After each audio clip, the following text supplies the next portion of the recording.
Какво общо има между белите мечки и пчелите? На пръв поглед нищо. И все пак има нещо много общо между тях и то никак не е хубаво. И това е, че и двата вида са застрашени. В книгата "Наистина ли можем да помогнем на пчелите" се говори точно за това, но по един много интересен и приятен на малките деца начин. Самите пчели разказват на група деца какво се случва в техния свят и как лека по лека местата, където живеят, са все по-малко и все по-замърсени и те все по-трудно могат да вършат това, което вършат най-добре – да носят полза на хората.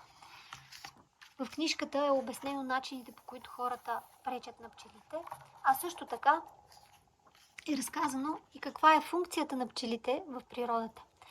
Има много идеи как самите ние, като деца, като и децата, и родителите, можем да помагаме на пчелите. Да засаждаме цветя, да ползваме по-малко автомобили и повече колелета, да пазим природата. Накрая има обобщение и дори идеи за конкретни стъпки, които децата могат да предприемат. Разбира се, има и малък речник, кой е в природата.